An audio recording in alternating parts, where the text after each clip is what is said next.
Que no tempo do professor era o padre Jonas Padre Abib. Aliás, tem o professor sempre que citava o padre Jonas Abib, ele fala os livrecos, né, do padre Jonas Abib.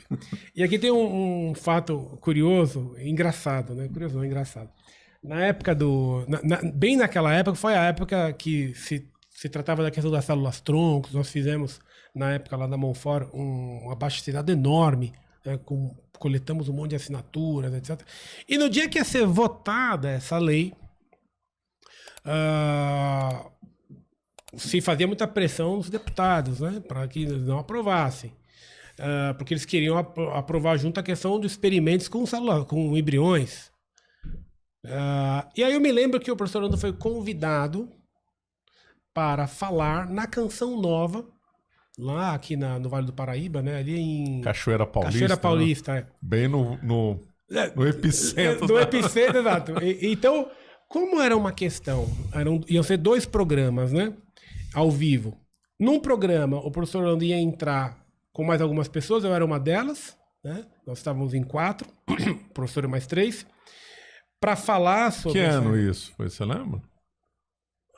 Marcelo, deve ter sido 2004, 2002. Coisa de 20 e poucos anos. E... Então tinha esse programa. E o professor não foi. Por quê? Porque eu sou contra a Canção Nova, contra a página da Bíblia, mas...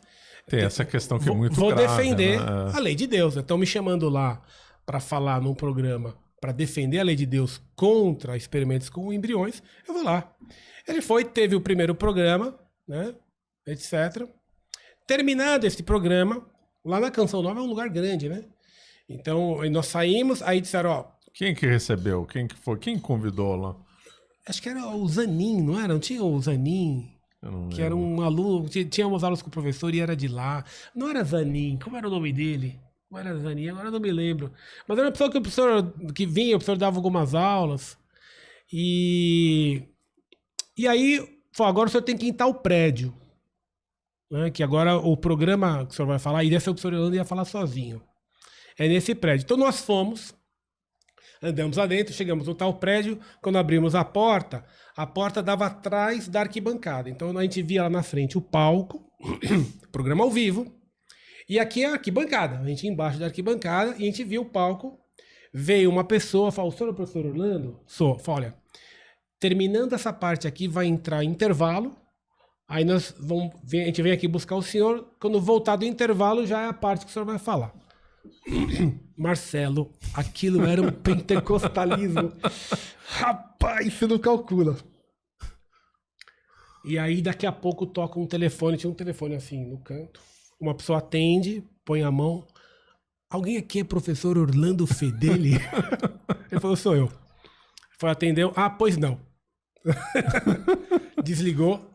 Vamos lá, me chamou a gente, foi embora. E aí ele falou assim, quando eu entrei, tinham chamado ele num outro prédio para uma reunião. E a gente estava andando para esse outro prédio. Ele falou, olha, eu quando vi aquilo, eu pedi para Nossa Senhora me tirar daquilo, ele falou. Como é que eu ia aparecer num programa depois de uma coisa dessa? E aí ele entrou, quando a gente chegou no tal prédio onde haveria a reunião, ele entrou e ele não deixava ninguém com ele, né? Quando era pra brigar, ele não levava guarda-costas, né? Mas ele não voltava, Marcelo. Aí uma hora eu fiquei preocupado, eu entrei, comecei a perguntar, olha, vocês viram aqui um professor assim, baixinho? Ah, ele tá naquela sala. Quando eu cheguei na sala, ele já vinha abrindo a porta e saindo. Ele falou pra mim, vamos embora.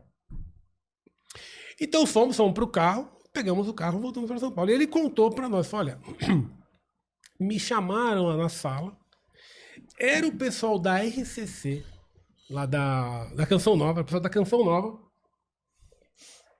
E eles falaram assim, mostrou o professor Orlando Fedeli, o senhor nos ataca. O senhor diz que os livros do padre Jonas Abib são livrecos. Digo mesmo.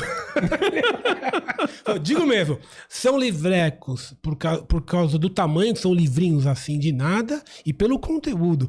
E brigou com eles, e depois... Então você não pode falar aqui. Então eu não falo. né?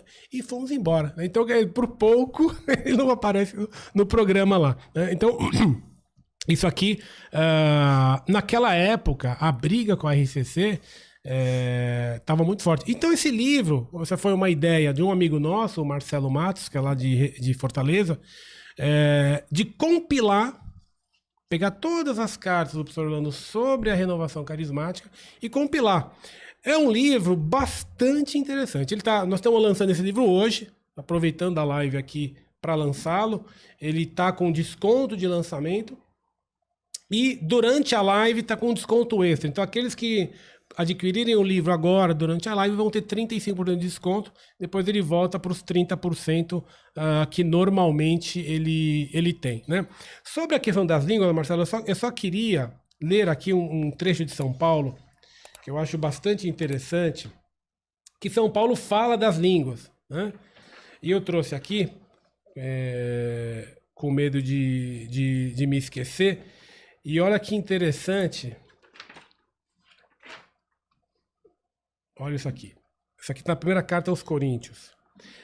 São Paulo dizendo: mas na igreja eu antes quero dizer 5 palavras, de modo a ser compreendido para instruir também os outros, do que 10.000 palavras em línguas. Quer dizer, São Paulo aqui está tratando exatamente do dom das línguas da RCC. É melhor dizer 5 palavras e ser entendido para instruir as pessoas do que dizer 10.000 e não ser entendido. Óbvio. Nosso Senhor, quando falava, ele era entendido. Claro, ninguém fala para não ser entendido. Ninguém fala para não ser entendido, a não ser que você queira justamente fazer algo que não seja racional. Que não seja lógico, o que é próprio desse pentecostalismo. Né? Então, essa influência protestante, isso aqui vai penetrar nos meios católicos. Né? Isso aqui vai longe, Marcelo, vai assim, toda a questão aí de Sagradas Escrituras, né? Tem que ler a Bíblia todo mundo, né? De que na liturgia tem que ter muitas leituras. Né? Então tem uma influência protestante grande. Né? E os padres que são ligados a esse carismatismo, eles vão fazer as missas carismáticas, imagina só. Né? A missa que sempre foi impessoal. Por que a missa tem que ser impessoal? Porque a missa é rezada por Cristo. O padre está ali agindo em persona Christi. Daí as rubricas na missa tridentina seriam muito claras, né? Então toda a missa é impessoal, porque toda vez que, isso quem diz é o Romano Amério, toda vez que um padre faz na missa algo diferente do que está na rubrica, ele está se desviando do que a igreja faz. E está chamando atenção para ele, né? Chamando atenção para ele. Claro, porque ele virou inovador, aí ele inovou, ele está chamando atenção para ele. E passa a ser a missa do padre tal. Isso, missa do padre X, do padre Y. Exato, então isso é ruim, porque a missa não é algo pessoal. Não existe o toque pessoal. Né? O padre, mas o sermão cada um faz o seu. Mas o sermão não pertence à missa, né? Por isso que o padre tira a casula. Não é do cano. Não é do cano. O sermão, até a rigor, não é costume, mas a rigor, se o padre quiser fazer o sermão antes de começar a missa, ele pode. Ou depois, né? Antigamente se fazia depois. Porque justamente o sermão não é da liturgia. Então, agora, o que é da liturgia, todos os padres têm que fazer absolutamente igual. E na missa carismática, e como você falou aqui, depois vai vir uma grande vaidade, né? Porque a pessoa vai querer ali mostrar aquilo que ela está descobrindo, que ela está fazendo, que ela está inovando. Fica então um espetáculo. Um espetáculo. E a missa não é para isso. A missa não é para isso. Depois, esses grandes eventos, né? Missa show, em estádios, em ginásios esportivos, etc. Isso aqui fica um mero assim, evento de massa que não vai propriamente levar a nada. Aí as pessoas dizem, mas puxa vida, e essas pessoas se converteram com a RCC? Esse é um argumento que se dá muito. Esse é um argumento que se dá. Uma pessoa que se converte com a RCC. As pessoas podem se converter tendo a RCC como uma circunstância, mas não como uma causa. E depois, é claro que dentro da RCC há pessoas bem intencionadas, né? O que a gente critica são os erros e os métodos, né? Toda pessoa que tem boa vontade, estando na RCC e estudando os erros da RCC, esse protestantismo, né? Ela percebendo isso, ela sai da RCC. Fala, poxa, a RCC pode até ter me ajudado a encontrar a Igreja Católica, mas ela tem erros, né? E eu conheço muitos casos, né, de pessoas que foram da RCC e depois deixaram a RCC porque perceberam que ali havia uma porção de erros, né? Muitos até foram para a missa tridentina, etc. Sim, sim. Mas aqui, então é importante a crítica. Eu não conheço todas as pessoas que pertencem à RCC e nem pretendo conhecer. É claro que há pessoas bem intencionadas. Aqui o julgamento é sobre o que tem de princípio por trás disso, né? Quais são as doutrinas, né? A oração em línguas, essas missas show, ou esse irracionalismo, né? Esse pentecostalismo, essa imitação do protestantismo, tudo isso aqui é inaceitável, né? Esses erros nós não devíamos estar imitando, devíamos estar combatendo. É isso que se deve fazer, né? Alguma outra coisa aí? Vai começar perguntas. Vamos lá. Você acaba de assistir um corte do Caravelas Podcast.